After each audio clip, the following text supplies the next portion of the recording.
This man is going to ruin Overwatch.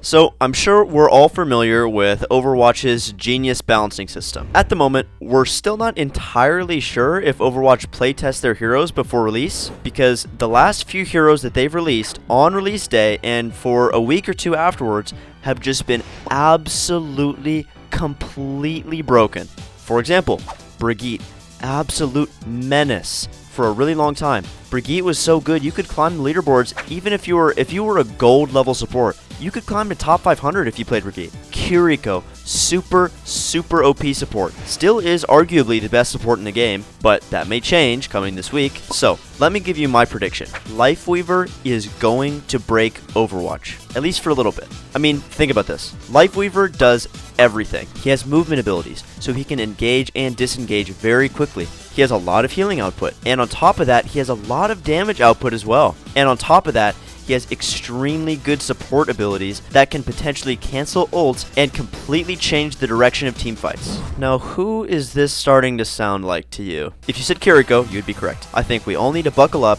and prepare for a very, very unpleasant week of Overwatch. In this next coming week, if you did not buy the Battle Pass and you did not get Lifeweaver, I pray for you, because your games are going to be absolutely dominated. Let's just take a look at his abilities really quickly. You're even going to get utility from Lifeweaver on death, because if you look at his passive is Parting Gift. Every time he dies, he's going to drop a little bit of healing. Let's say, for example, you have a Widow in the enemy backlines. If that Widow snipes your Lifeweaver to death, Lifeweaver will drop an orb of healing that your teammates can pick up. So effectively, killing Lifeweaver is actually healing the enemy team. So already that's sounding like it's going to be a little bit broken. Next we have Healing Blossom. This is the one thing that I think could potentially be pretty balanced. Healing Blossom doesn't have a crazy amount of healing, and plus you have to charge it up, and the charge is proportional to the amount of healing you'll get. So I could see that being a balanced and normal ability. But then we have Thorn Volley. No damage drop off, which is going to be interesting. Although it does have a little bit of spread, I think the no damage fall off is going to end up being a bit of a thorn in our ass. Because if you're a sniper like a Hanzo or a Widow or any really long range character, Lifeweaver is going to be pretty annoying to deal with, because he's just going to be sitting in the back line. He can be sitting in the back line, healing teammates, and also at the same time sniping you down because he has no damage fall off. Now again, let me compare this to another character who has no damage fall off and a very high damage output. The pedal platform will be very situational. I feel like the pedal platform is really gonna undermine the higher movement ability tanks. Like Winston and Diva, I feel like are not going to be as useful, because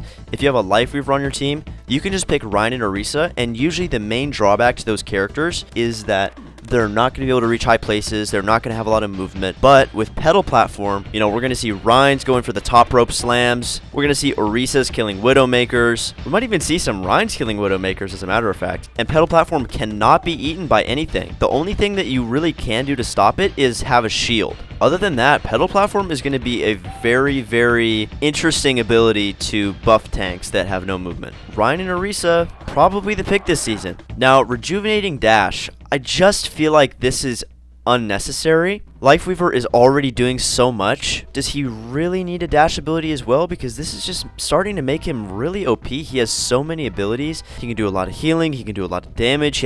He already has a lot of utility. And then on top of that, he is going to be virtually unkillable because he can dash out of any engagement. The only characters that are really going to be able to kill him are Moira or Tracer, or characters that can dive. But remember, even if you do dive the Lifeweaver, when you kill him, there's a chance that a teammate will get the healing dropped off his death. So then these dive comps are going to be simultaneously the only way to kill him and also the worst way to kill him, because you may end up just helping the enemy. Now finally, we have Life Grip. Obviously, this is going to be a complete troll. I'm going to be trolling people. I don't know about you guys. I'm going to use it to troll. They put this in the game. It's like, if this is really the road that they want to go down, I guess we'll do it. I don't know what universe they're living in where they think that people in pretty much any rank lower than Masters, we're going to be trolling. There's obviously going to be trolling to be done with this. But yeah, guys, I'm just telling you right now, this is my prediction. You can come back to this video in a week and see if I was right or not. You can comment, you let me me know, was I right, was I wrong? I bet you I was right. I bet you Lifeweaver is going to be a real pain in the ass for about 1 or 2 weeks. So top that off, I'm going to be playing 10 hours straight of Lifeweaver the day that he releases. So if you're seeing this video before April 11th, you know, stop by the live stream. Let us see there.